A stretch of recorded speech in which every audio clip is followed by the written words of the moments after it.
अगर आप research articles को देखकर कंफ्यूज हो जाते हैं कि कौन सा क्या है, तो आज सब कुछ इतना क्लियर हो जाएगा कि आप हर टाइप को एक्सपर्ट की तरह आइडेंटिफाई कर पाओगे। मेरा नाम है डॉक्टर हारिस और मैं इस वीडियो के जरिए आपकी रिसर्च स्किल्स को एनहांस करूंगा। रिसर्च आर्टिकल बेसिकली एक जरिया है नॉलेज को ट्रांसफर करने का किसी भी फील्ड के अंदर। इनको फर्दर डिवाइड किया गया है डिफरेंट कैटेगरीज में, जिसमें सबसे पहले हमारे पास आ जाते हैं original research articles. Original research article एक साइंटिफिक पेपर होता है जिसमें रिसर्चर अपनी खुद की गई रिसर्च को ओरिजिनल रिसर्च की फॉर्म में प्रेजेंट करता है। और इसके अंदर शामिल है एब्स्ट्रैक्ट, जो कि स्टडी का निचोड़ है। इंट्रोडक्शन, जो इस पेपर की पूरे बैकग्राउंड और इसके मकसद को बताता है। इसके अंदर ऑब्जेक्टिव्स भी आ जाते हैं। और फिर मेथड्स, जो तरीके इस्तेमाल किए गए, और रिजल्ट्स, जो इसका आउटपुट निकला। उसके ऊपर फिर डिस्कशन कि बाकी जो ऑलरेडी काम हो चुका था उस टॉपिक के ऊपर या उससे रिलेटेड, उसके साथ इसको कंपेयर करना और अपने ओपिनियन देना। फिर आ जाता है हमारे पास कंक्लूजन, जिसके अंदर हम सम अप कर देते हैं कि हमारी फाइंडिंग्स इस पेपर की या इस रिसर्च की क्या आई हैं। यहाँ पे नया डेटा रिपोर्ट किया जाता है या वो डेटा रिपोर्ट किया जाता है जो किसी रिसर्च के नतीजे में निकलता है।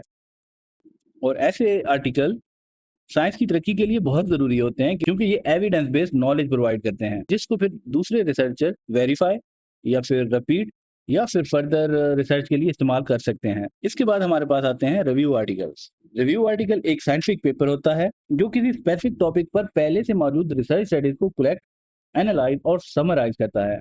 इसमें कोई भी नई एक्सपेरिमेंटल रिसर्च नहीं होती, बल्कि डिफरेंट स्टडीज के रिजल्ट्स को कंपेयर करके एक क्लियर अंडरस्टैंडिंग दी जाती है। रिव्यू आर्टिकल का मकसद रीडर को एक कंप्लीट ओवरव्यू देना होता है, ताकि वो किसी फील्ड की करंट नॉलेज, उसके ट्रेंड्स और रिसर्च गैप्स को आसानी से समझ सकें। ये स्टूडेंट्स और रिसर्चर्स के लिए बहुत यूजफुल होते हैं जब वो किसी नए टॉपिक पर रिसर्च कर रहे हैं। इसके बाद बारी आती है हमारे पास सिस्टेमिक रिव्यू आर्टिकल्स की।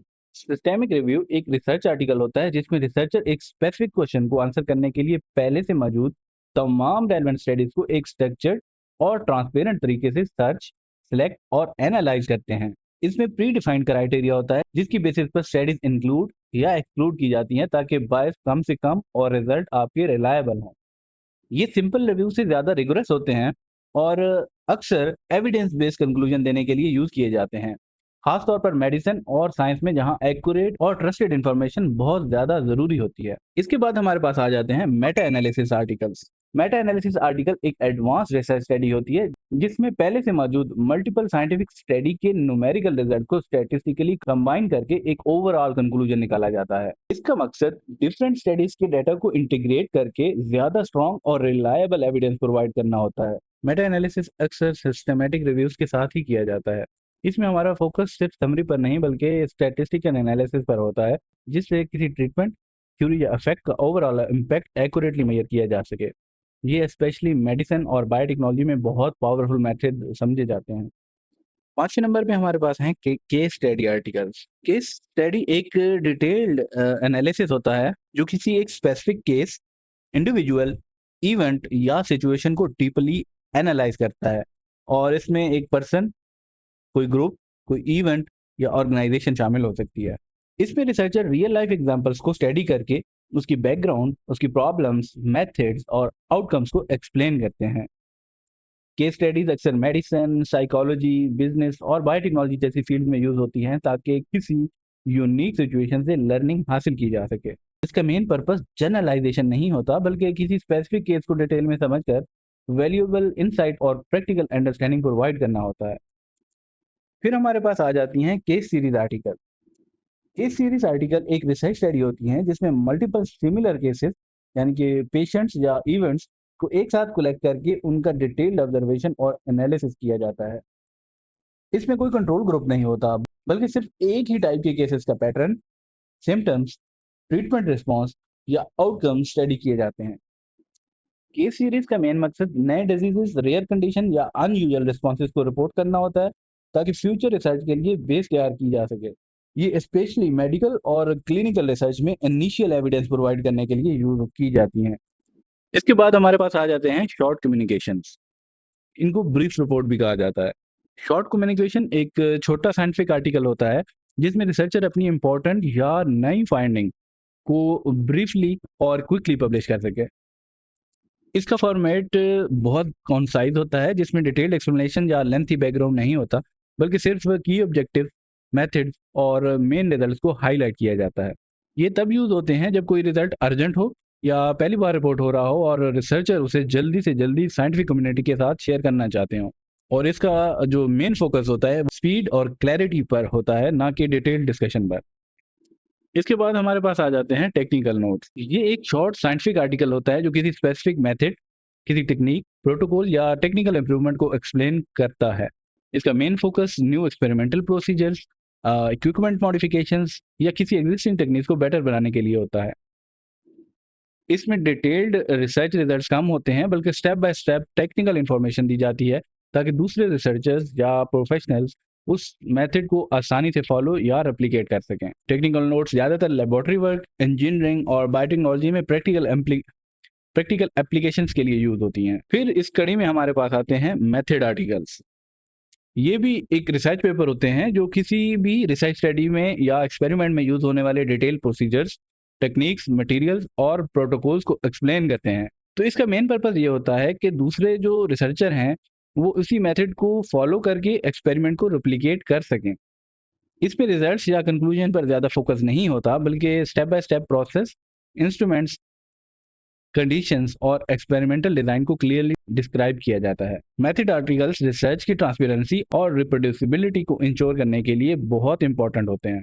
फिर हमारे पास आ जाते हैं पर्सपेक्टिव या ओपिनियन आर्टिकल्स। ये एक ऐसे रिसर्च पेपर होते हैं जिसमें जो ऑथर इसको लिख रहा है वो अपना एक्सपर्ट ओपिनियन या व्यू पॉइंट किसी भी टॉपिक, थ्योरी या रिसेंट रिसर्च पे प्रेजेंट करते हैं। और इसमें करंट इश्यूज भी आ सकते हैं, ट्रेंड्स और डिबेट्स भी आ सकती हैं। इसका फोकस नया डेटा प्रेजेंट करना नहीं होता, बल्कि एग्जिस्टिंग रिसर्च को समझकर उस पर कंस्ट्रक्टिव ओपिनियन, इनसाइट्स या फ्यूचर डायरेक्शन प्रपोज करना होता है। और ये आर्टिकल हर कोई नहीं लिख सकता। ये आर्टिकल अक्सर फील्ड के एक्सपर्ट्स लिखते हैं ताकि किसी इशू पर डिस्कशन को एक्सपेंड किया जा सके और नए रिसर्च आइडियाज को इनकरेज किया जा सके।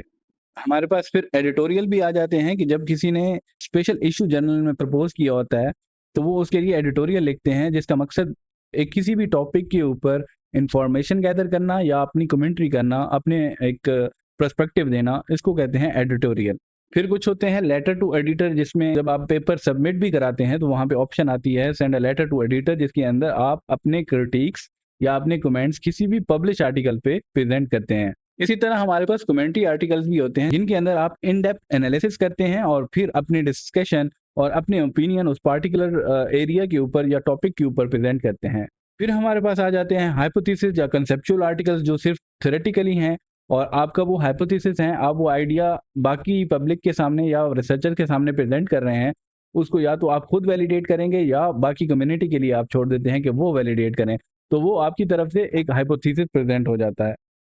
और रेप्लिकेशन स्टडीज में आप ऑलरेडी हुई हुई रिसर्च को रेप्लिकेट करते हो अपनी लैब के अंदर। अपने जो मेथड ऑलरेडी यूज किए जा चुके होते हैं, जो रिपोर्टेड होते हैं, वो मेथड आप यूज करते हो और सेम उस तरह की रिसर्च को दोबारा से रेप्लिकेट करके और आप प्रेजेंट करते हो कि उसके रिजल्ट्स वेरीफाई होते हैं या नहीं होते। और बाद औक़ात रिसर्च में ऐसा होता है कि हमारे पास नेगेटिव रिजल्ट्स आ रहे होते हैं। हम रिसर्च तो कर लेते हैं, लेकिन हमारे पास पॉजिटिव नहीं बल्कि नेगेटिव रिजल्ट्स आते हैं। तो उन आर्टिकल्स को भी पब्लिश किया जा सकता है वेल रिप्यूटेड जर्नल्स में। तो आप नॉन सिग्निफिकेंट फाइंडिंग को भी पेपर की फॉर्म में पब्लिश कर सकते हैं।